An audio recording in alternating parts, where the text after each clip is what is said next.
Good morning friends, आप सभी का स्वागत है गैलेक्सी 8 स्टडी एकेडमी में। तो आइए आज मैं आप सभी के सामने रीजनिंग का एक सीरीज़ लेके आया हूँ जो कि जिसमें सिलेबस प्लस उसके बारे में आपको बताऊंगा। तो आज का मोटिवेशनल कोर्स ज़िंदगी में आगे बढ़ने के लिए क्या है, सक्सेस की सबसे ख़ास बात है कि वो मेहनत करने वालों पर फिदा हो जाती है। आपको डेली एक मोटिवेशनल कोर्स को याद करना है और अपनी ज़िंदगी में आगे बढ़ना है। तो आइए स्टार्ट करते हैं।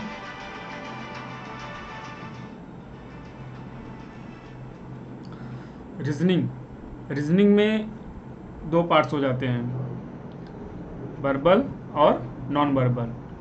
अब वर्बल के में तीन पार्ट हैं, बेसिक्स, एनालिटिकल और लॉजिकल। और नॉन वर्बल में, जिसके बारे में मैं डीपली बताऊंगा आप सभी को, बहुत सारे इसमें भी हैं, जैसे figure counting series, analogy, classification, mirror image and water image, paper cutting, folding, embedded figure और कंप्लीशन फिगर। तो आइए स्टार्ट करते हैं। बेसिक्स में क्या क्या है? बेसिक्स में हमारा है अल्फ़ाबेटिकल सेक्शन। अब देखिए, फर्स्ट हमारा क्या है बेसिक्स में, अल्फ़ाबेटिकल सेक्शन, जिसके अंतर्गत क्या आता है, लेफ़्ट राइट, कोडिंग डिकोडिंग में एक नॉर्मल है और एक बाइनरी है।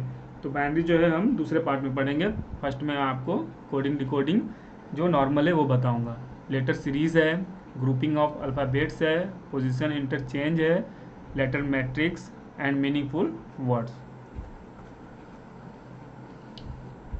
ये जो मैंने अभी पार्ट बताया, ये सब क्या थे, अल्फ़ाबेटिकल सेक्शन के पार्ट्स थे। और जो ये सभी क्या थे, अल्फ़ाबेटिकल सेक्शन के पार्ट्स थे। 1 मिनट।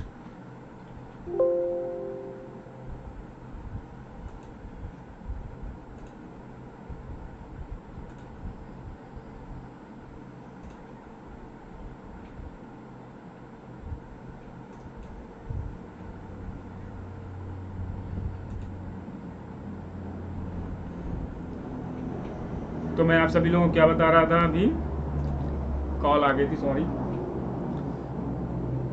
जिसमें मैं अभी जस्ट बता रहा था आप सभी को कि हमारा जो अल्फ़ाबेटिकल सेक्शन है, जो बेसिक्स के अंदर है, अल्फ़ाबेटिकल सेक्शन के ये पार्ट हैं।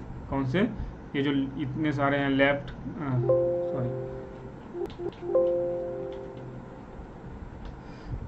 राइट, कोडिंग डिकोडिंग और मीनिंगफुल वर्ड्स तक। तो नेक्स्ट क्या है, अल्फ़ाबेटिकल सेक्शन, जो कि मैंने आपको जस्ट बताया अभी पीछे।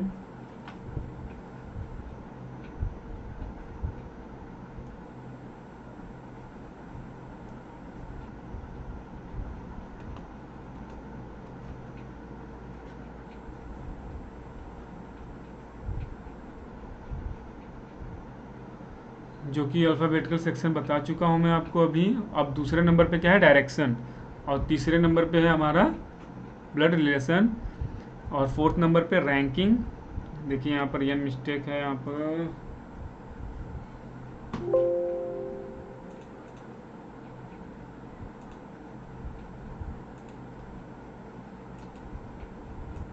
करेक्ट कर देता हूँ।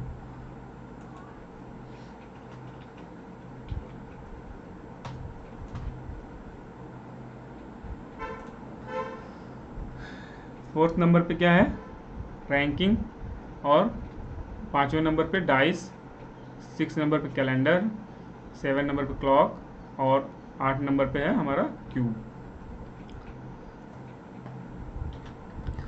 फिर बेसिक्स के अंदर ही है 9 नंबर पे वेन डायग्राम, 10 नंबर पे मेंटल मैथ्स, और 11 नंबर पे एनालॉजी टेस्ट, 12 नंबर पे क्लासिफिकेशन, और 13 नंबर पे है नंबर सीरीज। इन सभी के बारे में मैं डीपली बताऊंगा, एक एक करके, बारी बारी से। ये फिलहाल मैं आपको सिलेबस बता रहा हूँ, और आज एक लेक्चर कंप्लीट करूंगा जो कि अल्फ़ाबेटिकल सीरीज से रिलेटेड रहेगा। फिर एनालिटिकल में क्या क्या है, जो दूसरे नंबर पे है, उसमें कोडिंग डिकोडिंग, बाइनरी, जिसके बारे में बता रहा था कि नॉर्मल और बाइनरी है। इनइक्वलिटीज़, जो अधिकतर बैंक्स के एग्ज़ाम में पूछी जाती हैं, मीन्स कहने का ये है कि अगर आप इस सीरीज़ को पढ़ लेते हो पूरी अच्छी तरह, तो आप किसी भी रीजनिंग का जहाँ भी आया हुआ क्वेश्चन आप आसानी से कर लोगे, चाहे बैंक का हो, एसएससी का हो, रेलवे का हो, या किसी भी एग्ज़ाम में आया हुआ है तो आराम से आप कर लोगे। तीसरे नंबर पे सिलोजिज्म है, फोर्थ नंबर पे पजल, और 5 नंबर पे मशीन इनपुट, और 6 नंबर पे डाटा सफिशिएंसी।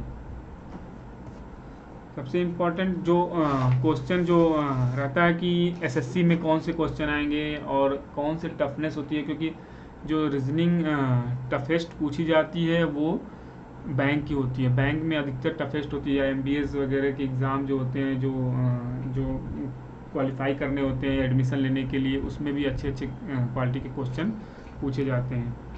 तो इसमें सिलोजिज्म भी अच्छे से आता है, ये भी आपको, यानी निष्कर्ष वाला, ये भी अच्छे से आपको पढ़ना होगा।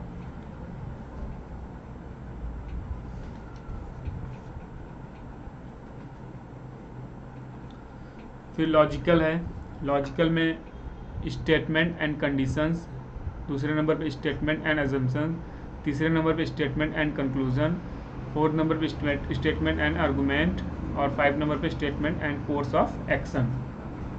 इन सभी के बारे में डीपली बताऊंगा, फिलहाल मैं मोटा मोटी आपको सिलेबस बता देता हूँ।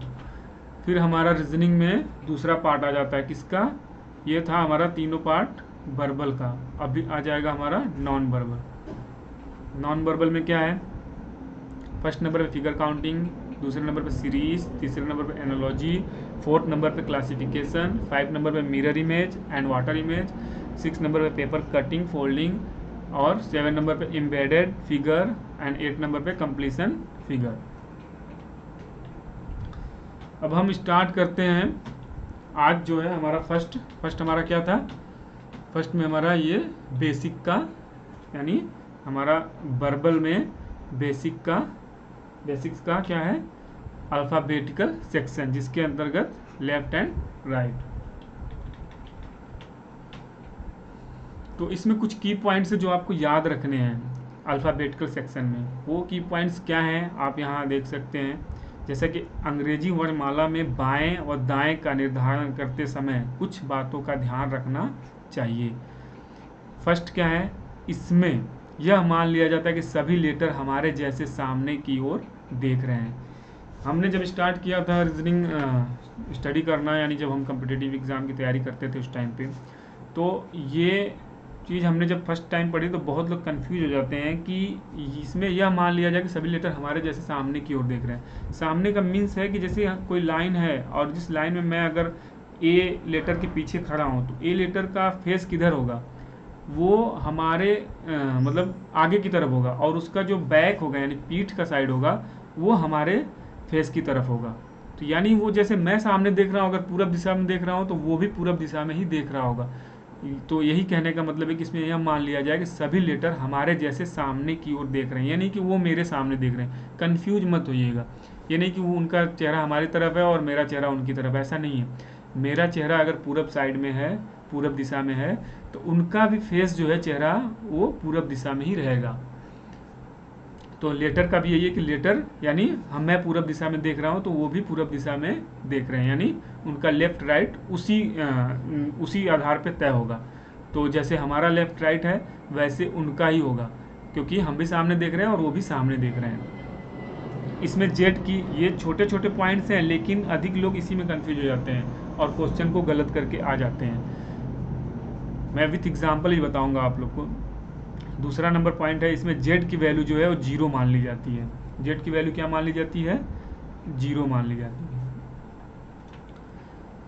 अब जो इनमें क्रम होता है वो किस प्रकार से होता है? इसमें अंग्रेजी वर्णमाला निम्नलिखित क्रम में हो सकती है, यानी जो भी क्वेश्चन आएंगे उसके क्रम इस प्रकार हो सकते हैं। जैसे यूजुअल होता है normal A to Z, reverse जिसमें Z to A यानी उल्टा करके। फिर होता है तीसरे नंबर फर्स्ट हाफ रिवर्स, यानी जो पहला फर्स्ट हाफ जो होता है उसका रिवर्स उल्टा, जैसे M to A, N to Z। इसके बाद सेकेंड हाफ रिवर्स, इसमें क्या है? A to M और Z to N।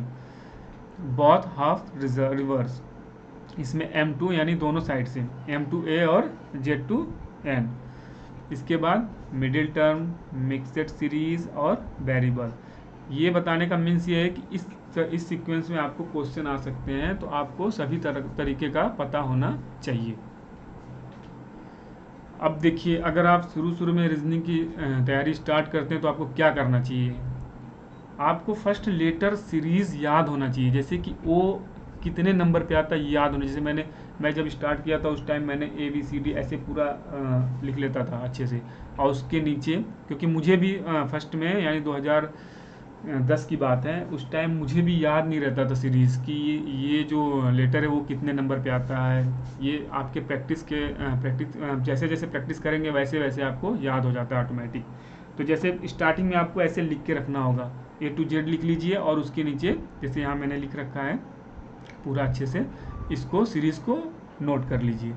अब ये जो यहाँ पर सूत्र है या इसको जो भी बोलिए रूल है, इसके अकॉर्डिंग आपको काम करना है। हमेशा पहली स्थिति को लेते हैं, ये पॉइंट हमेशा माइंड में सेट कर लीजिएगा।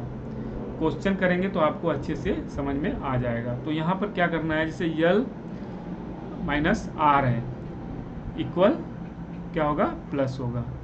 R डैश है एक्चुअली में, ये माइनस वगैरह कुछ नहीं है, ये हमने मतलब ये सीरीज़ है कि जैसे मान लीजिए क्वेश्चन आता है कि लेफ़्ट से दाहिने से चौथे नंबर पे, या फिर बाएं से, सीरीज़ चेंज जैसे जैसे होती है, लेफ़्ट राइट जैसे जैसे बोलता है वैसे आपको ये डैश डैश करके नोट करना है। क्वेश्चन करेंगे तो अच्छे से समझ में आ जाएगा। लेकिन ये बताने का मीन्स है कि आपको हमेशा पहली स्थिति की तरफ से शुरू भी करना है, और पहली स्थिति से शुरू भी करना है, और इसके बाद हमेशा पहली स्थिति को ही लेना है।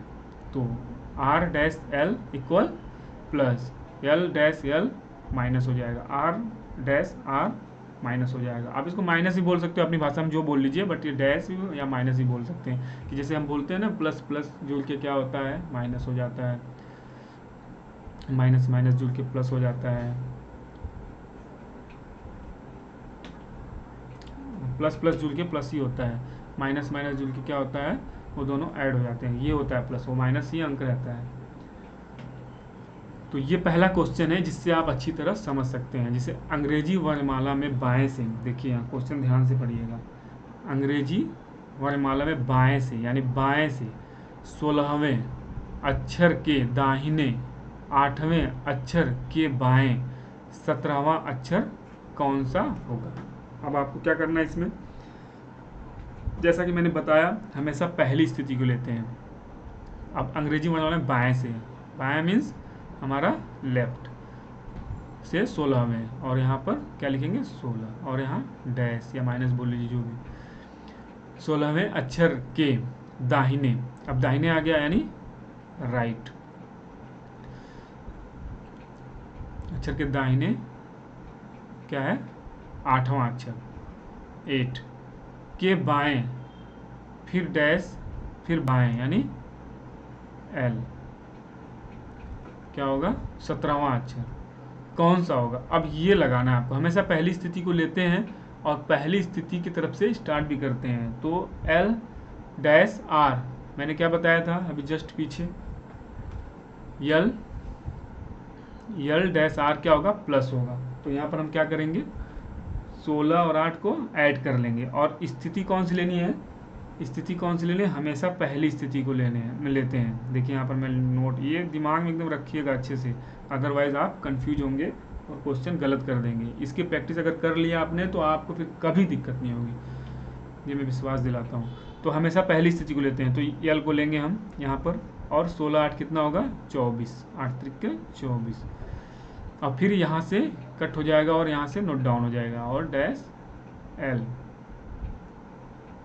17।